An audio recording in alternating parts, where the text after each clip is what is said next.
Hi കൂട്ടുകാരെ, എല്ലാവർക്കും എൻ്റെ പുതിയൊരു വീഡിയോയിലേക്ക് സ്വാഗതം. എല്ലാവരും സുഖമായിട്ടും സന്തോഷമായിട്ടും ഒക്കെ ഇരിക്കുമല്ലേ? ഞാനിവിടെ സുഖമായിട്ടിരിക്കുന്നു. അപ്പം രാവിലെ തന്നെ എഴുന്നേറ്റിട്ട് നല്ല സ്ട്രോങ് ആയിട്ടുള്ളൊരു ചായ ഇടുവാണ് കേട്ടോ. അതിനകത്തോട്ട് നമ്മൾ കുറച്ച് ഏലക്ക പൊടിച്ചതും ഇട്ട് കൊടുത്തിട്ടുണ്ട്. പിന്നെ പാല് തിളച്ചപ്പം കുറച്ചെടുത്ത് മാറ്റി വെച്ചിട്ടുണ്ട്. എന്നിട്ട് നമ്മൾ ചായ തിളപ്പിക്കുകയാണ്. ചായ തിളപ്പിക്കുന്ന സമയത്ത് ഇങ്ങനെ കുറച്ച് നേരം ഇങ്ങനെ വേവിച്ചിട്ട് എടുക്കണം കേട്ടോ. അല്ലെങ്കിൽ ചായക്ക് ഒരു ടേസ്റ്റും കാണത്തില്ല. ഞാൻ അങ്ങനെയാണ് കുറച്ച് വെച്ചിട്ട് കുറച്ച് നേരം ഇങ്ങനെ വേവിച്ചെടുക്കും. എന്നാലേ പാലിന് ടേസ്റ്റ് ഉണ്ടാകത്തുള്ളൂ ചായക്ക്. പിന്നെ നമ്മൾ ഈ ചായ എടുക്കുന്ന സമയത്ത് നല്ലവണ്ണം ഇങ്ങനെ അങ്ങോട്ടും ഇങ്ങോട്ടും അരച്ചെടുക്കണം കേട്ടോ. അന്നേരം നല്ല പതയൊക്കെയുള്ള നല്ല സൂപ്പർ ചായയൊക്കെ കുടിച്ച് രാവിലത്തെ നമ്മുടെ ജോലികളൊക്കെ സ്റ്റാർട്ട് ചെയ്യാൻ പറ്റും. അന്നേരം ഇന്ന് രാവിലെ ഞാൻ കടലക്കറിയാണ് ഉണ്ടാക്കാൻ വേണ്ടി കടല കുക്കറിനകത്ത് വെച്ചിട്ടുണ്ട്. പിന്നെ ദോശയാണ് ഉണ്ടാക്കുന്നത് കേട്ടോ. അന്നേരം ഞാൻ ദോശ ഉണ്ടാക്കിയിട്ടില്ല. ദോശ എന്നും ഉണ്ടാക്കുന്നതൊക്കെ കാണിക്കുന്നതല്ലേ. അന്നേരം ഇന്ന് ഞാൻ കടലക്കറിയുടെ റെസിപ്പി കാണിച്ചു തരാം. എപ്പോഴും കാണിച്ചിട്ടുള്ളതാണ്, എന്നാലും ഞാൻ നിങ്ങൾക്കൊന്ന് കാണിച്ചു തരാം. അന്നേരം അതിനായിട്ട് ഞാൻ കുറച്ച് ഇഞ്ചിയും വെളുത്തുള്ളിയും സവാളയൊക്കെ ഒന്ന് അരിഞ്ഞെടുക്കുന്നുണ്ട്. എന്നിട്ട് നമുക്ക് നല്ലവണ്ണം ഒന്ന് വഴറ്റി പൊടികളൊക്കെ ചേർത്ത് എടുക്കുന്ന തേങ്ങയൊന്നും ഇടുന്ന കടലക്കറിയല്ല നമ്മൾ. പക്ഷേ ഈ കടല വെന്ത് കഴിഞ്ഞ് കുറച്ച് കടല എടുത്ത് മാറ്റിയിട്ട് ഒന്ന് അരച്ചെടുക്കുന്നുണ്ട് കേട്ടോ. അന്നേരം നമ്മൾ ഈ തേങ്ങ വറുത്തരയ്ക്കുന്ന പോലുള്ള നല്ല കൊഴുപ്പ് കിട്ടും. അങ്ങനെ നല്ല കട്ടിയുള്ള നല്ല കടലക്കറിയാണ്. അതിന് പ്രത്യേക ഒരു ടേസ്റ്റുമാണ് കേട്ടോ. അന്നേരം നമുക്ക് തേങ്ങയൊക്കെ അരയ്ക്കാൻ പ്രയാസമുള്ള സമയത്ത് അങ്ങനെ ചെയ്ത് നോക്കുക കേട്ടോ. അന്നേരം ഉള്ളിയൊക്കെ നല്ലവണ്ണം വഴണ്ടി വന്നിട്ടുണ്ട്. അതിനകത്തേക്ക് ഞാൻ ഇഞ്ചിയും വെളുത്തുള്ളിയൊക്കെ ഇട്ട് കൊടുത്തിട്ടുണ്ട്. എന്നാലും ഇഞ്ചി വെളുത്തുള്ളി പേസ്റ്റ് ഒരു കവർ ഇവിടെ ഇരുന്നുകൊണ്ട് ഞാനതൊന്ന് ഇട്ട് കൊടുത്തിട്ടുണ്ട് കേട്ടോ. ഇനി നല്ലവണ്ണം ഒന്ന് വഴറ്റുക. അന്നേരം നമ്മുടെ കുക്കറിനകത്തിരുന്ന കടലയൊക്കെ തന്നെ വെന്ത് വന്നിട്ടുണ്ട്. തേണ്ട തൊട്ട് നോക്കിയപ്പോൾ തന്നെ നല്ലതായിട്ട് വെന്ത് വന്നിട്ടുണ്ട് കേട്ടോ. അന്നേരം ഞാൻ അതിനകത്തുനിന്ന് കുറച്ചെടുത്ത് മാറ്റി വയ്ക്കുകയാണ്, ഒന്ന് അരച്ചെടുക്കാൻ വേണ്ടി, ഒന്ന് ആറുമ്പോഴത്തേന് അരച്ചെടുക്കാൻ വേണ്ടി. 2 മാസം നല്ല സുഖമായിട്ട് കിടന്ന് നമ്മളെല്ലാവരും ഉറങ്ങി, എല്ലാ അമ്മമാരും ഇല്ലേ. അത് കഴിഞ്ഞ് മക്കളൊക്കെ സ്കൂളിൽ പോകാൻ തുടങ്ങിയപ്പം രാവിലെ വീണ്ടും നമുക്ക് ധൃതിയായി. അന്നേരം തലേ ദിവസം തന്നെ നമുക്കൊരു പ്ലാനൊക്കെ ഉണ്ടെങ്കിൽ രാവിലെ എണീച്ച് ഈസി ആയിട്ട് നമുക്ക് മക്കളെ വിടാൻ പറ്റും. അന്നേരം ഞാൻ തലേ ദിവസം അരിയൊക്കെ അരച്ച് വെച്ചിട്ടുണ്ടായിരുന്നു ദോശ ഉണ്ടാക്കാമെന്നും പറഞ്ഞ്. പക്ഷേ ഞാൻ ദോശ ഉണ്ടാക്കാൻ തുടങ്ങിയപ്പോൾ അപ്പൂസ് വന്ന് പറഞ്ഞു എനിക്ക് ദോശയും കടലയും വേണ്ട, എനിക്ക് പൊറോട്ടയും കടലയും വേണമെന്നും പറഞ്ഞ് ഭയങ്കര കരച്ചിലായിരുന്നു കേട്ടോ. പിന്നെ ചേട്ടൻ പൊറോട്ട പോയി വാങ്ങിക്കൊണ്ട് വന്നു. പിന്നെ കടലക്കറിയായിട്ട് കൊടുത്തു വിട്ടു. അന്നേരം ഇന്നലത്തെ ചിക്കനൊക്കെ ഞാൻ പുരട്ടി ഫ്രീസറിൽ വെച്ചിട്ടുണ്ടായിരുന്നു, ചോറ് കൊടുത്തു വിടാമെന്നും പറഞ്ഞ്. അന്നേരം മക്കളുടെയൊക്കെ ഇഷ്ടങ്ങൾ നോക്കിയാണല്ലോ എല്ലാ അമ്മമാരും രാവിലെ മക്കൾക്ക് ഉണ്ടാക്കി സ്കൂളിൽ കൊടുത്തു വിടുന്നത്. അന്നേരം നമ്മുടെ അപ്പൂസിന് ചോറ് കൊണ്ടുപോകുന്നത് ഭയങ്കര ബുദ്ധിമുട്ടുള്ള കാര്യമാണ് സ്കൂളിലേക്ക്. ഞാൻ അന്നേരം ഇതിൻ്റെ കൂടെ ചിക്കൻ വറുത്തതുകൂടെ കൊടുത്തു വിടാമെന്ന് വിചാരിച്ചു കേട്ടോ. അന്നേരം പിന്നെ ഞാൻ ദോശ ഉണ്ടാക്കാമെന്ന് കരുതി അവർക്ക് പൊറോട്ടയ്ക്കായിട്ട് പോയിട്ടുണ്ട് കേട്ടോ വാങ്ങാൻ വേണ്ടി. അന്നേരം മക്കൾക്ക് ഇടയ്ക്കിടയ്ക്ക് ഇങ്ങനെ എപ്പോഴും ഒന്നും ഇവിടെ പൊറോട്ട അഴുക്കല്ലേ, അതുകൊണ്ട് വാങ്ങാറില്ല. അന്നേരം ഇടയ്ക്ക് ഇങ്ങനെ അപ്പൂസ് പറയും എനിക്ക് പൊറോട്ട വേണമെന്ന് പറയും കേട്ടോ. അങ്ങനെ രാവിലെ ഞാൻ കടലക്കറിയൊക്കെ റെഡിയാക്കി ദോശ ഉണ്ടാക്കാൻ തുടങ്ങുന്ന സമയത്ത് പൊറോട്ട വാങ്ങാൻ പോയി. പിന്നെ ഞാനത് കടലയൊക്കെ അരച്ച് അതിനകത്തേക്ക് ചേർത്തു. അന്നേരം നമ്മൾ ഇതിനകത്തേക്ക് മുളക് പൊടിയും മഞ്ഞൾപ്പൊടിയും മല്ലിപ്പൊടിയും ഗരം മസാലയും ഒക്കെ ഇട്ട് കൊടുത്തിട്ടുണ്ട് കേട്ടോ. അതൊക്കെ ഇട്ട് നമ്മൾ ആ കടല വെന്ത വെള്ളം തന്നെയാണ് ഒഴിച്ച് കൊടുത്തിരിക്കുന്നത്. പിന്നെ നമ്മൾ ഈ കടല അരച്ചതുകൂടി ഇട്ട് കൊടുത്തിട്ട് നല്ലവണ്ണം ഒന്ന് കുറുകി വരുമ്പോഴത്തേന് കടുകൂടെ താളിച്ചെടുക്കാം. നല്ല സൂപ്പർ കടലക്കറിയാണ് കേട്ടോ.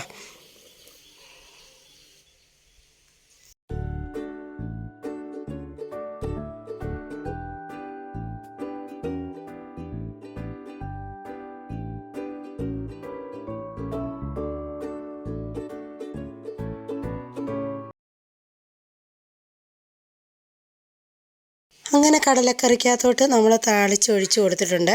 അപ്പോഴത്തേക്ക് നമ്മുടെ പൊറോട്ടയൊക്കെ ഇവിടെ വന്നിട്ടുണ്ട് കേട്ടോ. അന്നേരം ഇത്രയും പൊറോട്ട വാങ്ങിയിട്ടുണ്ട്. അത് കണ്ടപ്പോഴേ അപ്പൂസ് പറഞ്ഞു എനിക്ക് തന്ന് വിടുന്നതും പൊറോട്ട മതിയെന്ന് പറഞ്ഞു. അങ്ങനെ തേണ്ട ഒരു പൊറോട്ടയുടെ പകുതിയും വെച്ചുകൊണ്ട് രാവിലെ ഈ ഇരിപ്പാണ് കേട്ടോ, മൊബൈൽ നോക്കി. അപ്പോഴത്തേക്ക് ഇവിടെ ഇരുന്ന് ഒരാൾ കരയുന്നുണ്ട്, ഞാൻ കൊണ്ട് ഇട്ട് കൊടുക്കുകയാണ്. എന്നും രാവിലെ അപ്പൂസ് കഴിക്കുന്ന സമയത്ത് ഇട്ട് കൊടുക്കും കേട്ടോ. അതൊരു നിർബന്ധമാണ് ഈ പൂച്ചയ്ക്ക്. അങ്ങനെ അതും അവിടെ കഴിക്കുന്നുണ്ട്. പിന്നെ ഞാൻ വന്ന് തീയൊക്കെ ഒന്ന് കത്തിച്ച് കൊടുക്കുകയാണ്. ചോറിനുള്ള വെള്ളമൊക്കെ നമുക്ക് ഇനി പെതുക്കെ വെച്ച് കൊടുത്താൽ മതിയല്ലോ. അങ്ങനെ ഞാൻ പൊറോട്ട ഉള്ളതുകൊണ്ട് ദോശ ഇപ്പോൾ ഉണ്ടാക്കാൻ നിന്നില്ല. അവർ പോയി കഴിയുമ്പോഴത്തേനും ദോശ ഉണ്ടാക്കാമെന്ന് വിചാരിച്ചു. ഞാൻ ഈ പൊറോട്ട കഴിക്കത്തില്ല കേട്ടോ. എത്ര പേരുണ്ട് പൊറോട്ട കഴിക്കാത്തതെന്ന് കമൻറ്റ് ചെയ്യണം. ഞാൻ അന്നേരം തീയൊക്കെ ഒന്ന് തണ്ട് റെഡിയാക്കി കത്തിച്ച് എടുത്തിട്ട് നമ്മുടെ ചോറിനുള്ള വെള്ളം കൂടെ വെച്ച് കൊടുത്ത് അരിയും കൂടി ഇട്ട് കൊടുത്തു കഴിഞ്ഞാൽ അതവിടെ കിടന്ന് വെന്തോളും. പിന്നെ നമുക്ക് ബാക്കി കാര്യങ്ങളൊക്കെ നോക്കിയാൽ മതിയല്ലോ. ഇങ്ങനെ ഞാൻ ചോറിനുള്ള വെള്ളം വെച്ച് കൊടുത്തിട്ട് അപ്പൂസിൻ്റെ അടുത്ത് ചെന്ന് പിന്നെ കഴിക്കുന്നതിനകത്തോട്ട് കുറച്ചുകൂടെ കടലയൊക്കെ വേണമെന്നൊക്കെ ചോദിച്ചു. അപ്പം വേണ്ടെന്നൊക്കെ പറഞ്ഞു കേട്ടോ. അങ്ങനെ ഞാൻ തണ്ട അരിയോട് ഇട്ട് കൊടുക്കാൻ പോവാണ്. പിന്നെ വെള്ളം തിളച്ചിട്ടൊന്നുമില്ല, ചൂടായപ്പം തന്നെ അരി അങ്ങ് ഇട്ട് കൊടുക്കുകയാണ് കേട്ടോ. എന്നിട്ട് നമുക്ക് ഇപ്പം നല്ല വെയിലാണ്. അന്നേരം ഞാൻ കുറച്ച് വിറകൊക്കെ ഉണ്ടായിരുന്നു, എടുത്ത് ഉണക്കിയൊക്കെ വെച്ചു. മഴ വന്നു കഴിഞ്ഞാൽ പറ്റത്തില്ല. അങ്ങനെ അരിയൊക്കെ ഇട്ട് കൊടുത്തിട്ടുണ്ട്. ഇനിയിപ്പോൾ അപ്പൂസിനെ ഒന്ന് ഒരുക്കി സ്കൂളിൽ വരണം. അന്നേരം എല്ലാ കാര്യങ്ങളും നമ്മൾ തന്നെ എടുത്തു കൊടുത്താലേ അവർ ചെയ്യത്തുള്ളൂ. അല്ലാതെ തന്നെ അങ്ങനെ എടുത്തിട്ടുകൊണ്ടൊന്നും പോകത്തില്ല കേട്ടോ. ഞാൻ അന്നേരം അതിന് മുന്നേ കുറച്ച് ചിക്കൻ എടുത്ത് വെച്ചിട്ടുണ്ടായിരുന്നല്ലോ, അത് പുരട്ടിയൊക്കെ ഞാൻ ഫ്രീസറിൽ വെച്ചതാണ്. എന്നാലും അതിൻ്റെ തണുപ്പ് പോയി കഴിയുമ്പോൾ കുറച്ച് മസാലപ്പൊടിയും കുറച്ച് ഇഞ്ചി വെളുത്തുള്ളി പേസ്റ്റും ഉപ്പൂടെ തേച്ച് പിടിപ്പിച്ചിട്ടാണ് ഞാൻ പിന്നെ ഒന്ന് വറുത്തെടുക്കുന്നത്. പിന്നെ ഇപ്പുറത്തെ വെള്ളം നമുക്ക് കുടിക്കാനായിട്ട് വെച്ചിരിക്കുന്നതാണ് കേട്ടോ. കുറച്ച് വെള്ളം ആദ്യം തിളപ്പിക്കും, പിന്നെ നമ്മൾ ഈ അരി വാർത്ത് കഴിയുമ്പോഴത്തേന് അതേ വെച്ച് ഒരു കലം വെള്ളം കൂടെ അങ്ങ് തിളപ്പിക്കും. അങ്ങനെ ഞാൻ അതൊന്ന് ഫ്രൈ ചെയ്യാനായിട്ട് അടച്ചൊക്കെ വെച്ച് കൊടുത്തു.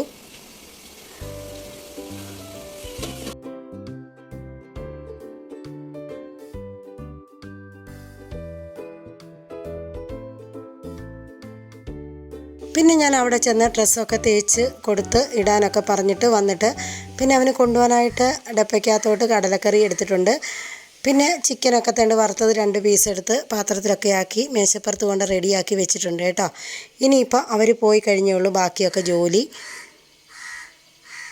എന്നാലും രാവിലെ നമുക്ക് ഇന്ന് ചോറ് വെക്കാഞ്ഞത് ചോറ് വേണ്ടെന്ന് പറഞ്ഞുകൊണ്ടായിട്ടോ. അല്ലെങ്കിൽ ഞാൻ രാവിലെ ചോറും വെക്കും, പിന്നെ കാപ്പിയാകും. ഇത് നമ്മുടെ അപ്പൂസിൻ്റെ അനിയനാണ് കേട്ടോ. ഇവർ 2 പേരും കൂടാണ് രാവിലെ ബൈക്കിന് പോകുന്നത്.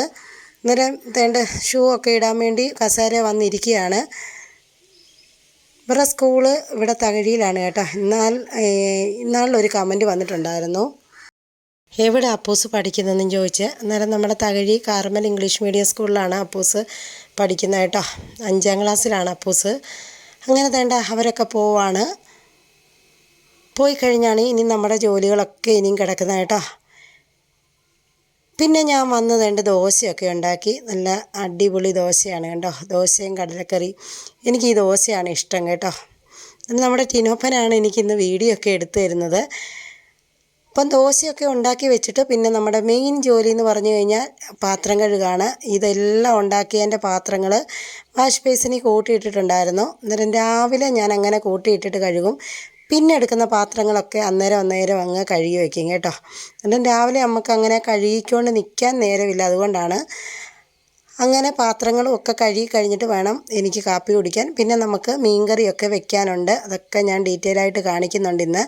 അന്നേരം വീഡിയോ കണ്ടുകൊണ്ടിരിക്കുമ്പോൾ തന്നെ എൻ്റെ കൂട്ടുകാരൊന്ന് സ്കിപ്പ് ചെയ്യാതെ കാണുക കേട്ടോ. സ്കിപ്പ് ചെയ്യാതെ ഫുൾ കണ്ട് സപ്പോർട്ട് ചെയ്യുക.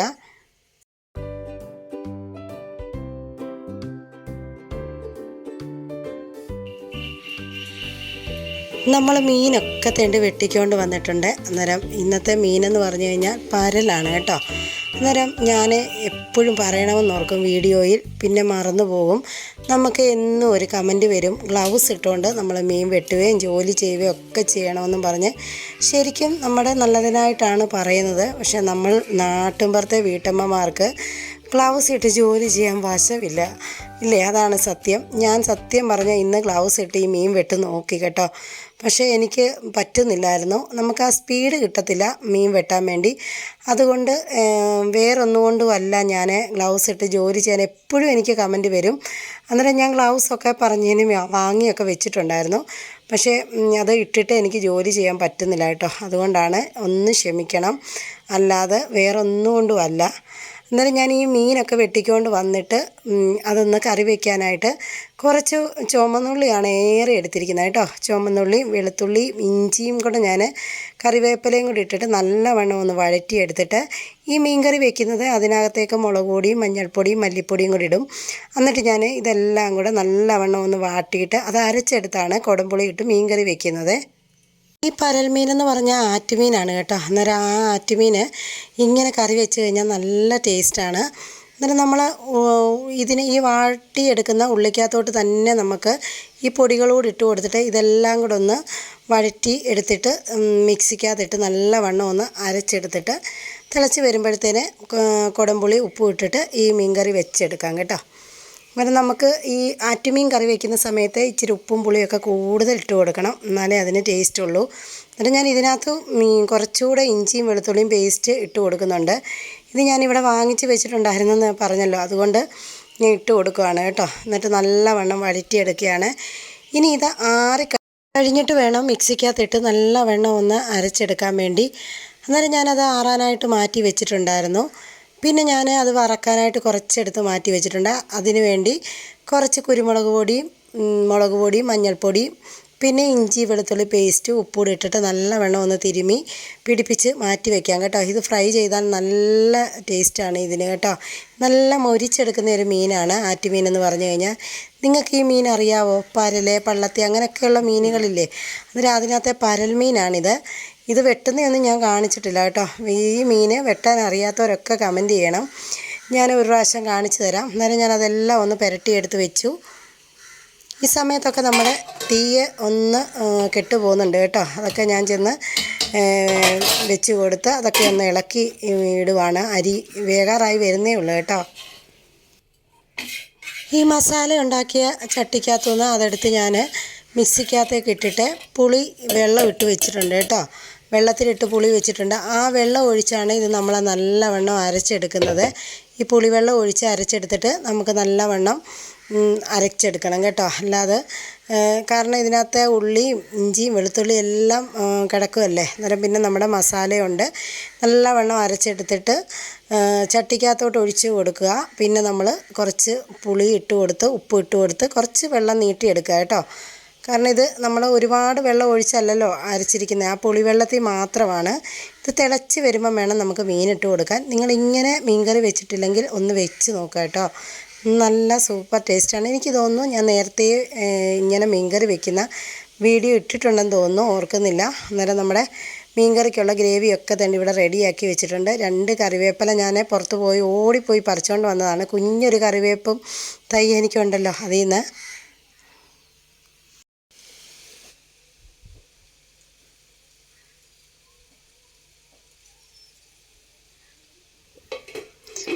അങ്ങനെ അതൊന്ന് ഗ്രേവി ഒന്ന് തിളച്ച് വരാൻ വേണ്ടി ഞാനതൊന്ന് അടച്ച് വെച്ച് കൊടുത്തിട്ടുണ്ട് കേട്ടോ. ഇതൊന്ന് തിളച്ച് കഴിയുമ്പോൾ വേണം നമുക്ക് മീൻ ഇട്ട് കൊടുക്കാൻ വേണ്ടി.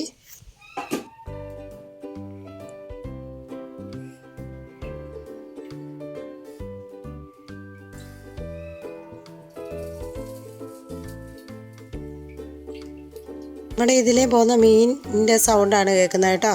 നമുക്കിതിലെ വള്ളത്തേക്കൂടും കരയ്ക്കൂടും ഒക്കെ മീൻകാർ രാവിലെ വരും. അന്നേരം നമുക്ക് ആറ്റുമീനൊക്കെയാണ് കൂടുതലും വള്ളത്തെ വരുന്നത്. കടമീനാണ് റോഡിൽ കൂടെ വരുന്നത് കേട്ടോ. ഏത് തരത്തിലുള്ള മീൻ വേണേലും ഇവിടെ കിട്ടും. അങ്ങനെ ഞാനതൊക്കെ ഇട്ട് കൊടുത്ത് ഒരു 2 കറിവേപ്പിലയോട് ഇട്ട് കൊടുത്തിട്ട് തന്നെ അടച്ച് വെക്കാൻ പോവാണ്. നല്ലൊരു കൊഴുത്ത മീൻകറിയാണിത് കേട്ടോ. അന്നേരം നിങ്ങളിങ്ങനെ ഒന്ന് ഉണ്ടാക്കി നോക്കണം, ഉണ്ടാക്കിയിട്ടില്ലാത്തവർ. നല്ല ടേസ്റ്റാണ് ഇതിൻ്റെ ചാറിന് കേട്ടോ. ഒരു കൊഴുത്ത ഒരു ചാറാണ്. പിന്നെ നമ്മളത് ഫ്രൈ ചെയ്യാനായിട്ട് പാനൊക്കെ വെച്ച് എണ്ണയൊക്കെ ഒഴിച്ച് കൊടുത്തിട്ടുണ്ട്. അന്നേരം നമ്മുടെ ഇന്നത്തെ കറി എന്ന് പറഞ്ഞു കഴിഞ്ഞാൽ മോര് ഇരിപ്പുണ്ട് കേട്ടോ. മോര് ഫ്രിഡ്ജിനകത്ത് ഇരിക്കുന്നതുകൊണ്ട് ഞാൻ പിന്നെ വെളിയിലോട്ട് എടുത്തിട്ടില്ല. ഇനിയിപ്പം ഞാൻ തോരനൊന്നും വെക്കുന്നില്ല കേട്ടോ. കാരണം തോരനൊക്കെ വെക്കാൻ നിന്ന് കഴിഞ്ഞ് കഴിഞ്ഞാൽ എൻ്റെ സമയം മുഴുവൻ പോവും. കാരണം ഇപ്പം നല്ല വെയിലുണ്ട്. ഉച്ച കഴിഞ്ഞ് ചിലപ്പോൾ മഴയായിരിക്കും കേട്ടോ. അന്നേരം അതിന് മുന്നേ എനിക്കിപ്പോൾ അടുക്കളയിലെ കാര്യങ്ങൾ മാത്രമേ നമ്മുടെ കഴിഞ്ഞിട്ടുള്ളൂ. പിന്നെ മിറ്റം അടിച്ചിട്ടുണ്ട് കേട്ടോ. പെരയ്ക്കമൊക്കെ തൂക്കണം, പിന്നെ തുണി കഴുകണം. അങ്ങനെ കുറച്ച് തുണികളൊക്കെ മടക്കാനുണ്ട്. അങ്ങനെ ഒരു വീട്ടമ്മയ്ക്ക് കാണുന്നതെല്ലാം ജോലിയാണല്ലേ. നമുക്ക് ഒരു വീട്ടിൽ എന്തെല്ലാം ജോലികളാണ്, അതൊക്കെ നമ്മൾ ഇങ്ങനെ ചെയ്തുകൊണ്ടിരിക്കും രാവിലെ മുതലല്ലേ. അന്നേരം നമ്മുടെ മീൻകറി, മീൻ ഫ്രൈ ഒക്കെ റെഡിയായിട്ടുണ്ട്. ചോറൊക്കെ വെന്ത് ഞാൻ ഊറ്റിയിട്ടുണ്ട് കണ്ടല്ലോ. അന്നേരം ഇന്നത്തെ വീഡിയോ ഇവിടെ വെച്ച് നിർത്തുകയാണ്. എൻ്റെ കൂട്ടുകാരെല്ലാം വീഡിയോ ഇഷ്ടമായെങ്കിൽ ഒന്ന് ലൈക്ക് ചെയ്യുക, ഷെയർ ചെയ്യുക, സബ്സ്ക്രൈബ് ചെയ്യുക. പിന്നെ കൂട്ടുകാരുടെ അഭിപ്രായങ്ങളെല്ലാം അറിയിക്കുക. ടാറ്റാ.